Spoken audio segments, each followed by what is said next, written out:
सलाम, नमस्ते, सत श्री अकाल। मैं हूं रजा और आप देख रहे हैं दोस्तों रजाग्राफी। अमेरिका का घमंड टूट गया है। जी हां दोस्तों, जैसा कि आप अच्छी तरह से ये जानते हैं कि अमेरिका को अपने हथियारों पे काफ़ी ज़्यादा घमंड है।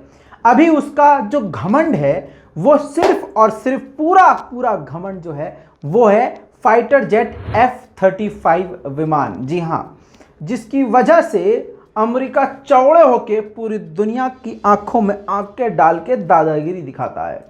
उसको ये गलतफहमी थी कि सिर्फ उसके पास एक ऐसा फाइटर जेट है जिसका तोड़ किसी के पास नहीं है। हालांकि S-400 उस F-35 का तोड़ है, क्योंकि S-400 रशियन डिफेंस सिस्टम उस फाइटर जेट को बड़े आसानी से ढूंढ के निकाल कर तबाह कर सकता है। F-35 विमान काफ़ी खतरनाक है, ये भी बात हकीकत है। उसकी ताकत के आगे कोई भी नहीं रुक सकता है।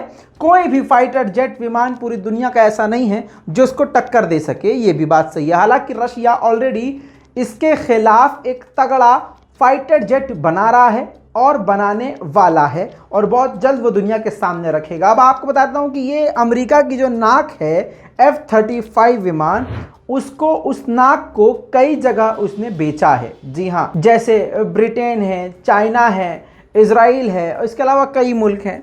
आपको बता दूं कि अब ब्रिटेन ने अमेरिकी फाइटर जेट को खरीद कर बॉर्डर की सीमा पर तैनात किया था, यानी बॉर्डर पर तैनात किया था। जी हाँ, ब्रिटिश वायुसेना में सबसे ताकतवर जो विमान बताया जा रहा था, जो शामिल वायुसेना ने, ब्रिटिश वायुसेना ने कर लिया था, उसका नाम है F-35 विमान। जी हाँ, अमेरिका का फाइटर जेट ब्रिटिश सेना ने अपनी वायुसेना में भर्ती किया था और सबसे खतरनाक जेट के तौर पर इसको रैंकिंग में रैंक 1 पर रखा था। आपको बता दूं कि ये फाइटर जेट जो है ब्रिटिश की एलिजाबेथ समुद्री युद्धपोत में तैनात था। समुद्र के अंदर जो पानी के जहाज यानी जो फाइटर शिप, बैटल शिप होती हैं, उस पर ये F-35 विमान तैनात था, जो कि मिस्र के बॉर्डर के यानी मिस्र के समुद्री इलाके में मौजूद था, गश्त कर रहा था।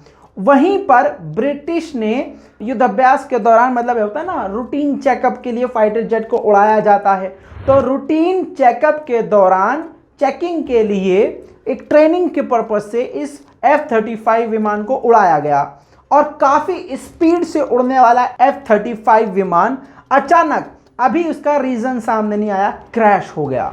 जी हाँ, और समुद्र में बहुत ही दूर तक जाके गिरा, टुकड़े टुकड़े हो गया। जी हाँ, इस हादसे में अपने आप को पायलट ने तो बचा लिया, लेकिन अमेरिका की इज्जत नदी में, पानी में डूब गई। और ये बात हकीकत है, ये कोई कहावत नहीं है, कहावत सच हो गई है। अमेरिका की इज्जत डूब गई। कौन है अमेरिका की इज्जत? F-35 विमान, और वो पानी में, समुद्र में बिखर गई और इतनी दूर तक बिखरी कि बौखला गया ब्रिटेन। और तो और अमेरिका से हाथ जोड़कर ये विनती करी कि भाई साहब, हमारे इस F-35 विमान के मलबे को ढूंढने में हमारी मदद करें, क्योंकि सिर्फ इज्जत हमारी नहीं जाएगी, इज्जत आपकी भी जाएगी। आपको बता दूं, अमेरिका और ब्रिटेन ने अपनी पूरी ताकत झोंक दी उसके पुर्जे तलाशने में। अब आप सोच रहे होंगे कि क्यों पुर्जा क्यों ढूंढ रहे हैं। दोस्तों, अगर इसके पुर्जे ईरान, रशिया या चीन किसी के हाथ लग गए, ईरान रशिया के हाथ लग गए, अगर ईरान को भी छोड़ दिया, अगर रशिया के हाथ लग गए इसके पुर्जे, तो इसकी बनावट, इसकी टेक्नोलॉजी और इसमें किस तरह की क्या चीज़ इस्तेमाल की गई है, वो पता लगा के इसका बाप रशिया तैयार कर लेगा। अब इसी वजह से अमेरिका के पसीने छूट चुके हैं और ब्रिटेन और अमेरिकन नेवी एक एक कील तक ढूंढ रही है। अच्छा, ब्रिटेन अकेला क्यों नहीं कर पा रहा है इस काम को? क्योंकि काफी तेजी से उड़ने वाला ये फाइटर जेट जब गिरा तो कई टुकड़ों में बिखर गया और कई किलोमीटर दूर तक ये समुद्र में फैल गया। तो ब्रिटेन के अकेले की बस की बात नहीं है। आखिरकार अब अमेरिका के ऊपर सवाल उठ रहे हैं।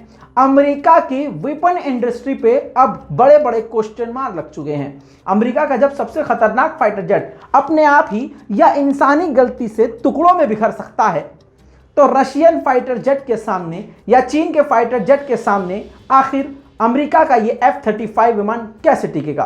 दोस्तों इस पर अपनी राय जरूर दीजिएगा, रिपोर्ट को शेयर कीजिएगा। मैं हूं रजा और आप देख रहे हैं रजाग्राफी। जय हिंद।